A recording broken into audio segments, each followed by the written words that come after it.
berikutnya kita bahas tentang sistem konduksi listrik di dalam jantung itu sendiri. Bagaimana sih sel autorekmik ini mendistribusikan potensial aksinya itu ke seluruh sel yang ada di dalam jantung, Nah, nanti bagaimana akhirnya potensial aksi ini menghasilkan sebuah kontraksi dari jantung itu sendiri, sebuah denyutan jantung itu sendiri. Nah, di sini yang akan kita lihat pertama adalah lokasi-lokasi mana saja terdapatnya sel autorekmik ini sendiri. Nah, lokasi yang pertama adalah dinamakan dengan sinoatrial atau SA node. Nah, SA node ini sendiri, nah kita lihat di sini. Ini adalah SA node itu sendiri atau sinoatrial mode. Nah, SA node ini sendiri adalah pacemaker yang pertama di jantung itu sendiri. Nah, SA node inilah yang paling cepat dalam memberikan stimulus berupa potensial aksi dibandingkan dengan node-node lainnya di dalam jantung. Nah, oleh karena itu, ketika SA node ini sendiri terstimulasi dan menghasilkan sebuah potensial aksi, nah nantinya sel-sel lainnya juga akan melanjutkan potensial aksi tersebut. Kenapa? Kenapa kira-kira? Nah, karena itu tadi kita sudah mempelajari bahwa semua sel jantung itu terkoneksi.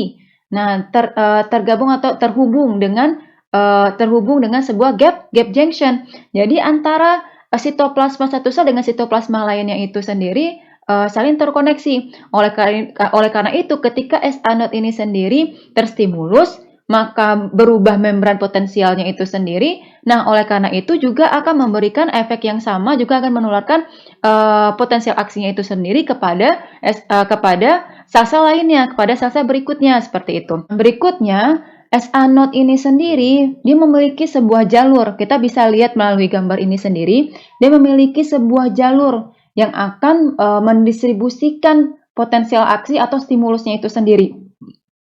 Kita lihat di sini nih, percabangannya yang putih-putih ini adalah jalurnya itu sendiri. Nah, jalurnya ini melingkupi semua bagian atrium. Nah, semua bagian atrium. Nah, jalur ini sendiri dinamakan dengan jalur internodal. Nah, jalur internodal ini sendiri yang akan mendistribusikan potensial aksi di seluruh atrium nantinya. Nah, nantinya potensial aksi ini sendiri akan terkumpulkan kembali. Jadi semua potensial aksi ini sendiri akan terkumpulkan kembali di mana? Nah, di sini nodus atrioventrikular.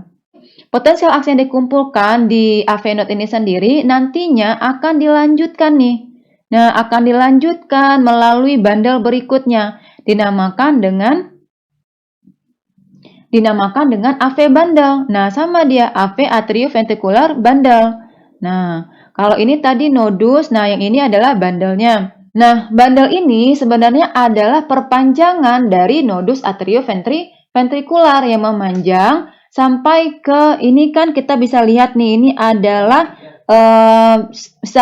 adalah bagian miokardium dari jantung itu sendiri. Jadi dia memanjang sampai ke intraventrikular septumnya jantung. Nah, ini adalah bandel dari atrioventrikular itu sendiri. Nah, apa tugasnya di atrioventrikular bandel ini sendiri? Nah, potensial aksi yang tadinya terkumpul di AV node ini sendiri nantinya akan dilanjutkan tuh ke atrioventrikular bandel. Nah, di bandel ini sendiri, di serabut ini sendiri, di kumpulan serabut ini sendiri, dia itu akan diperlambat. Nah, jadi dia akan diperlambat. Dia berbeda dengan sel di atasnya itu yang kalau misalnya dia diberikan potensial aksi atau distimulus, dipindahkan stimulusnya, dia langsung memberikan efek seperti itu. Nah, langsung juga berkontraksi. Nah, ini berbeda. Di bandel ini, sel-selnya itu akan memperlambat si potensial aksinya itu sendiri. Nah, hal ini nanti akan sangat terkait dengan apa yang akan kita pelajari berikutnya. Nah, nanti potensial aksi yang ada di atria ventricular node ini sendiri akan bercabang menjadi kiri dan kanan. Nah, yang mana yang satunya itu ke jantung bagian kiri dan satu lagi ke jantung bagian kanan pada saat ketika mencapai bagian bawah jantung itu sendiri. Nah, di sini. Nah, nantinya dia akan menyeliputi nih semua bagian miokardium dari jantung itu sendiri, dan akan bercabang kemana-mana. Nah, ini kita bisa lihat di sini. Nah, ini percabangannya ini sendiri dinamakan dengan Purkinje fiber atau serabut Purkinje. Nah, di sini nih.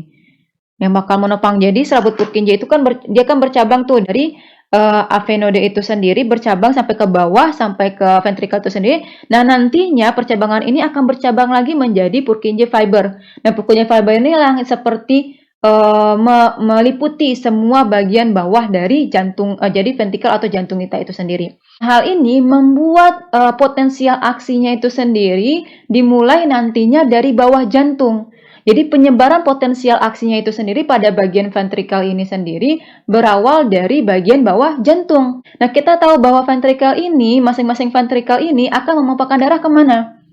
Benar sekali. Yang untuk bagian kanan itu akan memompahkan darah ke paru-paru. Nah, yang bagian kiri akan memompahkan darah ke aorta atau ke seluruh tubuh nantinya. Di situ kan di mana gerakan yang kita mau adalah gerakan memompa ke atas sebenarnya, gerakan memompa ke atas.